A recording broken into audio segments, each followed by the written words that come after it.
C'est une association qui compte aujourd'hui combien de maires? C'est une association qui compte 197 maires, 197 communes. Quels sont les grands axes de travail de cette association?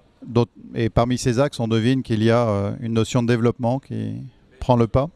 Absolument, l'association a pour mission de mutualiser toutes les énergies des 197 communes. Ensuite, faire le plaidoyer auprès du gouvernement pour des actions d'équipement, d'assainissement et en même temps aussi tisser des relations internationales comme ce forum dans le cadre de la coopération décentralisée. Dans le cadre de cette politique de coopération décentralisée dont vous êtes un des acteurs, quel est l'acteur français ou international qui est un interlocuteur régulier de votre association? Nous avons, sans se poser des questions, Cités Unies France, aussi des collectivités, les grandes villes comme Grenoble, comme Bordeaux. La plupart des cadres de ce pays, je veux dire la Côte d'Ivoire, ont fait des études dans des villes particulières françaises. Donc nous avons des liens avec ces collectivités et nous avons beaucoup de partenariats. Quelle est aujourd'hui la caractéristique d'un accord de partenariat avec des communes comme celle de Côte d'Ivoire? À quoi faut-il être vigilant de la part soit du pays du Nord, soit du pays tel que le vôtre? Oui, alors aujourd'hui il faut faire nettement la différence entre les jumelages et la coopération décentralisée. À l'époque où on avait deux amis, ces relations étaient personnelles entre deux maires et on décide d'aller faire un peu de folklore en Afrique, on se fait habiller, on amène quelques ordinateurs, des médicaments. Mais ces médicaments ne sont pas forcément adaptés à la pathologie de l'Afrique. Aujourd'hui, il faut aller dans un concept de coopération décentralisée où il y a un partenariat gagnant-gagnant qui est fondé sur des concepts de formation, la formation, l'appui structurel. Nous avons des communes où il y a presque tout à faire. L'assainissement, la santé, l'éducation. Donc il faut des hommes pour pouvoir mettre en œuvre ce partenariat que nous recherchons. Donc il faut une formation et un développement durable. Y a-t-il un accord entre une de vos communes, une de vos 198 communes, et une des 36 000 communes françaises que vous aimeriez mettre en avant comme une bonne pratique?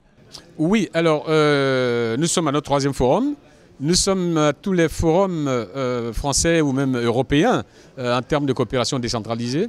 La Côte d'Ivoire est quand même un pays qui a commencé la décentralisation assez tôt.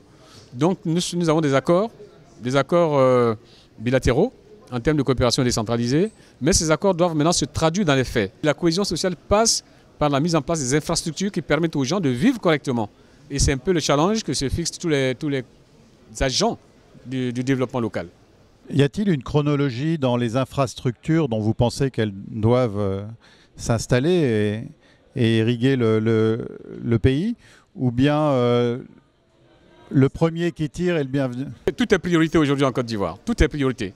L'eau, l'assainissement, l'éducation, tout est priorité parce que tout a été détruit. Et là, il faut mettre tout en place en partant par la base, en commençant par la base. Les villages, les communes, les départements. Et le président de la République a une très grande vision de la décentralisation. Là, il vient de mettre en place les régions qui seront des grands pôles de développement et qui vont s'appuyer sur les communes, qui vont traduire la proximité de tous ces développements-là.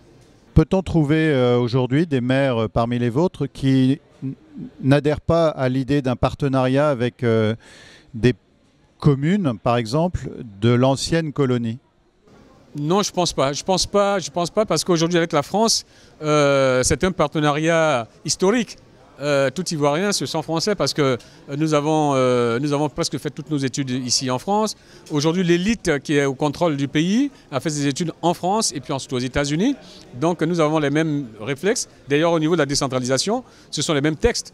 Ce sont les mêmes textes, les bases des mêmes textes du système français que nous appliquons en Côte d'Ivoire. Et les maires ont besoin de ce partenariat-là. Qu'est-ce qui aujourd'hui fonctionne très bien dans les institutions ivoiriennes et dont pourraient s'inspirer les institutions françaises? Lorsqu'une commune ou un conseil régional en Côte d'Ivoire a une difficulté, il y a la solidarité des collègues en fait. Et je pense qu'à ce niveau-là, c'est une richesse. C'est une richesse que de partager.